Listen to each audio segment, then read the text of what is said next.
Баткенде 4 май 9:30 карата Кыргыз-Тажик чегарасы тилкесинде абал туруктуу. Бул тууралуу УКМКнын чегара кызматы билдирди. Маалыматка ылайык, өткөн түндө кандайдыр бир окуя жана ок атышуулар катталган жок. УКМКнын чегара кызматынын Баткен облусуна жайгаштырылган бөлүктөрү жана түзүмдөрү күчөтүлгөн режимде кызмат өтөөнү улантууда. Аны менен бирге жарылбай калган снаряддарды зыянсыздандыруу иштери Коргоо министрлигинин саперлор тобу тарабынан жүргүзүлүүдө.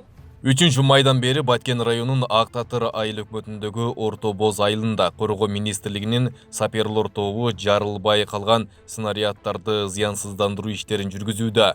Буга байланыштуу Баткен облусунун чегара аймактарында жашаган кыргызстандыктардан жарылуунун үнүн укканда дүрбөлөңгө түшпөөнү суранабыз. Баткендиктерге жардам берүү максатында ÖKM ачкан атайын эсепке 1.088.650 сом түштү. Бул тууралуу өзгөчө кырдаалдар министрлигинен билдиришти. Маалыматка ылайык, топтолгон каражат үйсүз калган жарандарга үй салып берүүгө жумшалмакчы. Азыркы учурда ÖKM тарабынан түрттүрүү жана тазалоо иштери жүргүзүлүүдө. Азыр изилдөө иштери жана анын чыгымдарын аныктоо боюнча комиссия жеринде иштерди жүргүзүп жатат.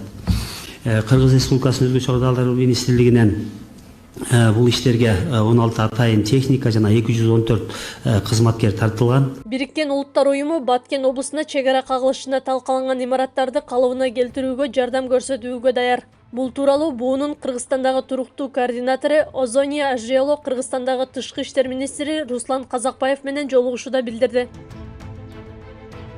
Кыргыз-Тажик чегара жаңжалында талкаланып өрттөлгөн имараттарды калыбына келтирүү иштерине 700 миллион сом бөлүндү. Анын 500 миллион сому социалдык объектилерди курууга жана ремонттоого жумшалат. Калган 200 миллион сому талкаланып өрттөлгөн турак жайларды калыбына келтирүүгө багытталат. Бул тууралуу премьер-министр Улукбек Марипов Лейлик районунда Саада айылынын тургундары менен жолугушуусунда билдирди.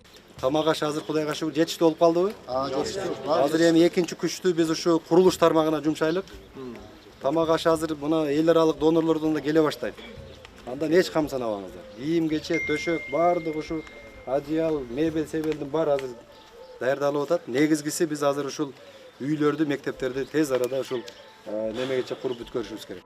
Өкмөттүн сайтындагы маалыматка ылайык, Баткен облусуна бир катар социалдык объектилерди куруу пландаштырылууда. Ошондой эле Кызылбел, Аксай, Моргун жана Борбордук айылдарында жаңы мектеп курулат. Аксай, Рават, Кулунду, Максат, Арка, Чайкана, Аксай, Кызылбел, Достук жолдоруна асфальт төшөлөрү пландалган.